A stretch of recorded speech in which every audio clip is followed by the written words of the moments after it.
Hello दोस्तों, 26 का political science classes में आप सभी का स्वागत है। दोस्तों, आज हम एक नए टॉपिक का अध्ययन करेंगे और उस टॉपिक का नाम है अनुसूचियाँ।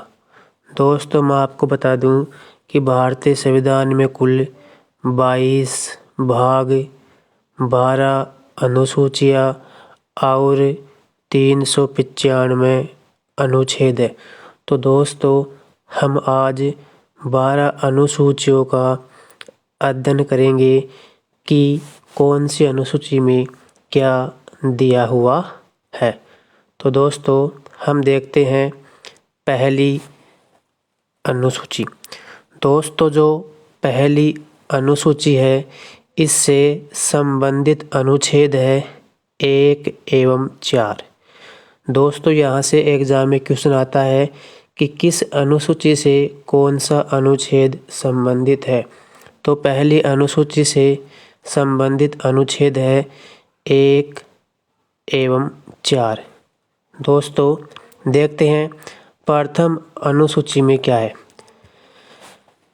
प्रथम अनुसूची में राज्यों के नाम, संघ राज्य क्षेत्रों के नाम एवं उनकी सीमाएं, इन सभी के बारे में जानकारी प्रथम अनुसूची में दी गई है। आगे देखते हैं दोस्तों, कुछ महत्वपूर्ण बातें हैं। दोस्तों, स्वतंत्रता के पश्चात राज्यों की 4 श्रेणियां बनी, जिसमें राजस्थान बी श्रेणी का व अजमेर मेरवाड़ा सी श्रेणी का राज्य था।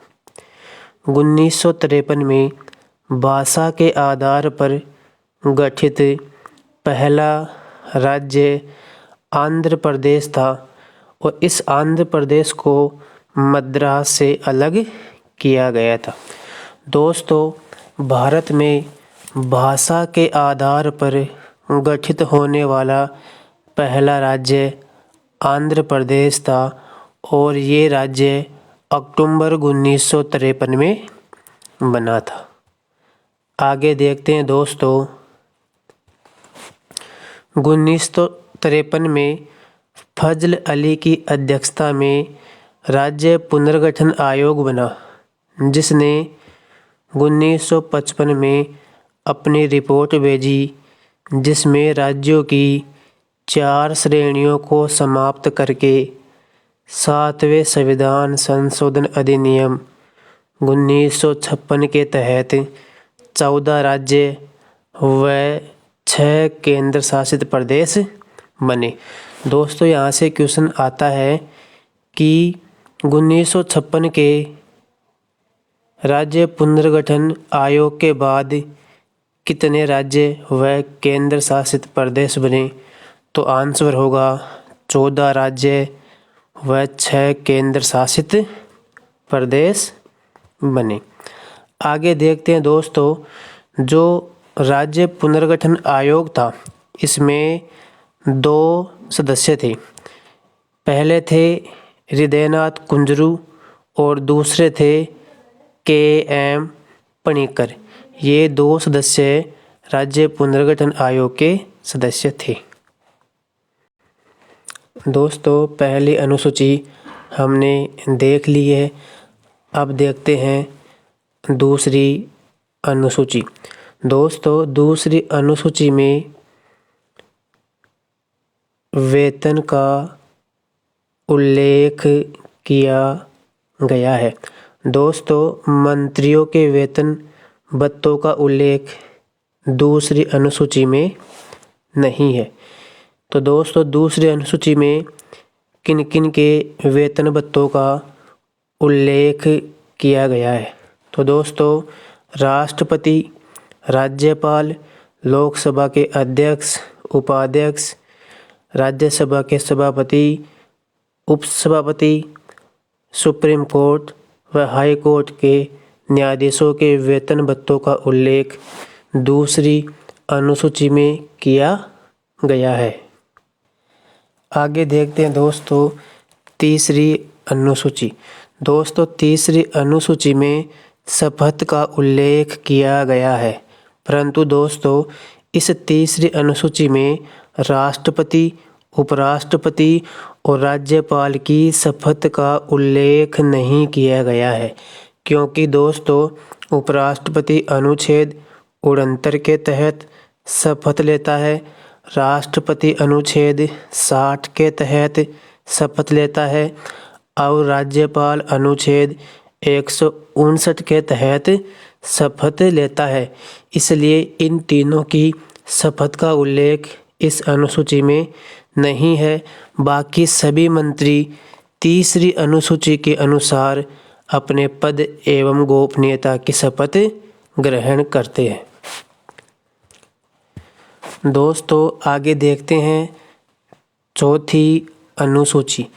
दोस्तों चौथी अनुसूची का संबंध अनुच्छेद 4 और 80 से है। दोस्तों चौथी अनुसूची में राज्यसभा में सीटों का आवंटन, इसका प्रावधान है, मतलब किस राज्य में राज्यसभा की कितनी सीट होगी, इसका उल्लेख चौथी अनुसूची में किया गया है कि राज्यसभा की किस राज्य में कितनी सीटें होगी। जैसे राजस्थान से राज्यसभा की 10 सीट है। आगे देखते हैं दोस्तों पांचवी अनुसूची। दोस्तों पांचवी अनुसूची में एससी और एसटी के प्रशासन का उल्लेख किया गया है। दोस्तों अनुच्छेद 244 इस अनुसूची का उल्लेख करता है। और दोस्तों मैं आपको बता दूं कि एससी व एसटी का दर्जा राष्ट्रपति द्वारा दिया जाता है। तो दोस्तों हमने अब तक 5 अनुसूचियां देख ली है और पांचवी अनुसूची का उल्लेख भारतीय संविधान के अनुच्छेद 244 में किया गया है। और एससी और एसटी का जो प्रशासन है इसका उल्लेख पांचवी अनुसूची में किया गया है। आगे देखते हैं दोस्तों अगली अनुसूची है छठी अनुसूची। दोस्तों इस छठी अनुसूची में असम, मेघालय, मिजोरम व त्रिपुरा राज्यों के जनजातीय क्षेत्र के विशेष उपबंध के बारे में जानकारी मिलती है। तो दोस्तों मैंने आपके लिए एक फॉर्मूला बनाया है। अमेय मित्र, ए का मतलब असम, मे का मतलब मेघालय, मी का मतलब मिजोरम और त्र का मतलब त्रिपुरा। तो दोस्तों ये 4 राज्य हैं जिनके बारे में विशेष उपबंध छठवीं अनुसूची में किया गया है। और दोस्तों छठी अनुसूची से संबंधित अनुच्छेद है 244 और 275। दोस्तों 244 और 275 अनुच्छेद में छठी अनुसूची का उल्लेख किया गया है और इन 4 राज्यों का उल्लेख इसमें किया गया है।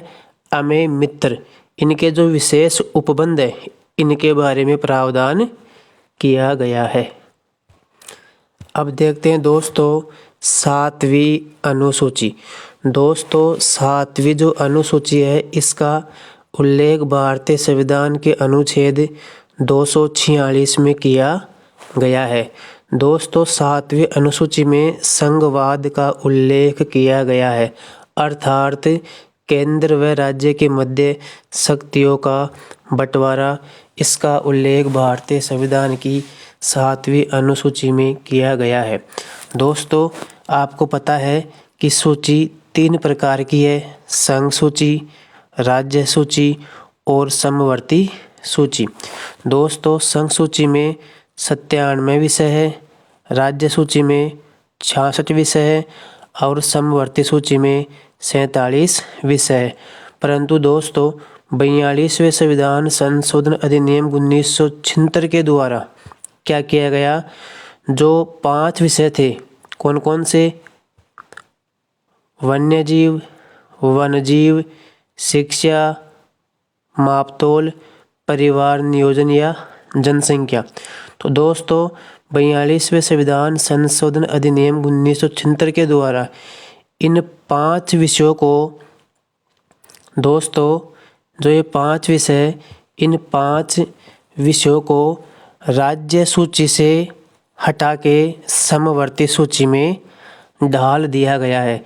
इसलिए वर्तमान में समवर्ती सूची में कुल 52 विषय है, राज्य सूची में 61 विषय है और संघ सूची में वर्तमान में 100 विषय हो गए हैं। तो दोस्तों 7वीं अनुसूची में जो भारतीय संविधान में शक्तियों का बंटवारा किया गया है, केंद्र व राज्य के मध्य, इसका उल्लेख किया गया है। आगे देखते हैं दोस्तों 8वीं अनुसूची। दोस्तों 8वीं अनुसूची का जो उल्लेख किया गया है वह उल्लेख अनुच्छेद 344 एवं 351 में किया गया है।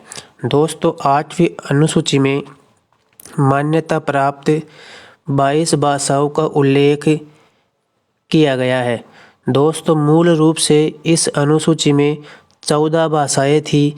15वीं भाषा सिंधी को 21वें संविधान संशोधन अधिनियम 1967 के तहत जोड़ा गया था। दोस्तों मूल रूप से 8वीं अनुसूची में 14 भाषाएं थी। 15वीं जो भाषा जोड़ी गई थी वो थी सिंधी और इसको 21वें संशोधन अधिनियम 1967 के तहत जोड़ा गया था। और दोस्तों इसके बाद फिर 71वें संविधान संशोधन अधिनियम 1992 के तहत नमक लगाया गया। नमक का मतलब है कि 3 भाषाएं जोड़ी गई, नयानी, नेपाली, मयानी, मणिपुरी और कयानी कोंकणी। ये फॉर्मूला है नमक मतलब नेपाली, मणिपुरी और कोंकणी।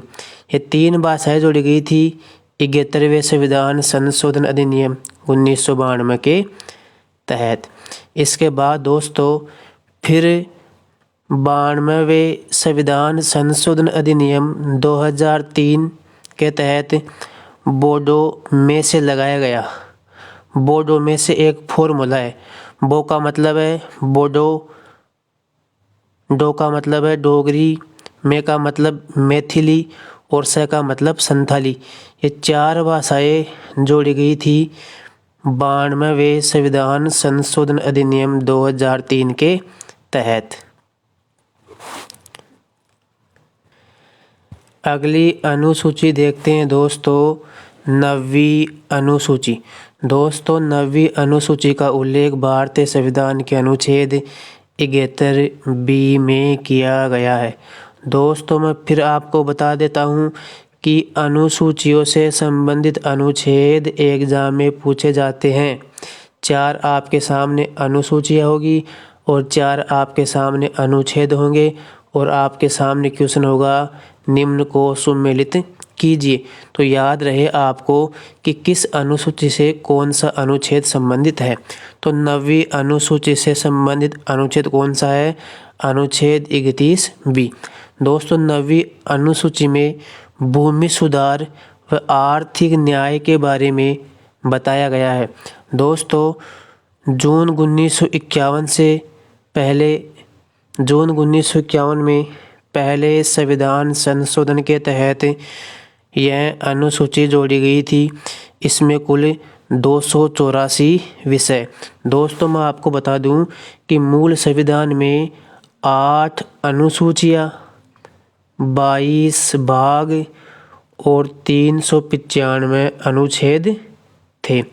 और दोस्तों जो ये 9वीं अनुसूची है, ये 9वीं अनुसूची 1951 में पहले संविधान संशोधन अधिनियम के तहत जोड़ी गई थी और वर्तमान में इसमें कुल 284 विषय शामिल है।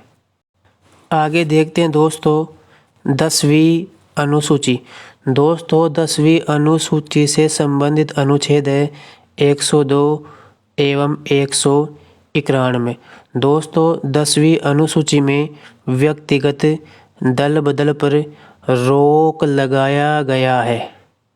दोस्तों 10वीं अनुसूची में व्यक्तिगत दल बदल पर रोक लगाया गया है और यह अनुसूची 52वें संविधान संशोधन अधिनियम 1985 के तहत जोड़ी गई थी। आगे देखते हैं दोस्तों, अगली अनुसूची है 11वीं अनुसूची। दोस्तों 11वीं अनुसूची में पंचायतों का उल्लेख किया गया है और अनुच्छेद 243 जी में 11वीं अनुसूची का उल्लेख किया गया है। दोस्तों 73वें संविधान संशोधन अधिनियम 1992 के तहत यह अनुसूची जोड़ी गई। यह अनुसूची भाग 9 व अनुच्छेद 243 में जोड़ी गई। इसमें पंचायतों के 29 विषय। दोस्तों 11वीं जो अनुसूची है ये 73वें संविधान संशोधन अधिनियम 1992 के तहत भाग 9 और अनुच्छेद 243 में जोड़ी गई है और इसमें कुल 29 विषय है और 11वीं अनुसूची पंचायती राज से संबंधित है। दोस्तों मैंने जब आपको स्थानीय स्वशासन पढ़ाया था तब मैंने आपको बताया था कि पंचायतों का उल्लेख भारतीय संविधान के अनुच्छेद 243 से लेकर 243 ओ तक किया गया है। आगे देखते हैं दोस्तों 12वीं अनुसूची। दोस्तों 12वीं अनुसूची का जो उल्लेख ये भारतीय संविधान के अनुच्छेद 243 डब्ल्यू में किया गया है। दोस्तों 12वीं अनुसूची में नगरपालिकाओं का उल्लेख किया गया है। यह अनुसूची 74वें संविधान संशोधन अधिनियम 1992 के तहत भाग 9 के अनुच्छेद 243 पी से अनुच्छेद 243 जेड जी तक इसका उल्लेख किया गया है। इसमें नगरीय निकायों के 18 विषय। दोस्तों 12वीं अनुसूची का जो उल्लेख किया गया है ये अनुच्छेद 243 डब्ल्यू में किया गया है और 12वीं अनुसूची में नगरपालिकाओं का उल्लेख किया गया है। दोस्तों ये 12वीं अनुसूची 74वें संविधान संशोधन अधिनियम 1992 के तहत भाग 9 के और अनुच्छेद 243 पी से अनुच्छेद 243 जेड जी में जोड़ी गई है और दोस्तों इस 12वीं अनुसूची में नगरीय निकायों के कुल 18 विषयों का उल्लेख किया गया है। आई होप आपको वीडियो समझ में आया होगा। तो दोस्तों वीडियो को लाइक शेयर एंड सब्सक्राइब करना ना भूलें। धन्यवाद दोस्तों।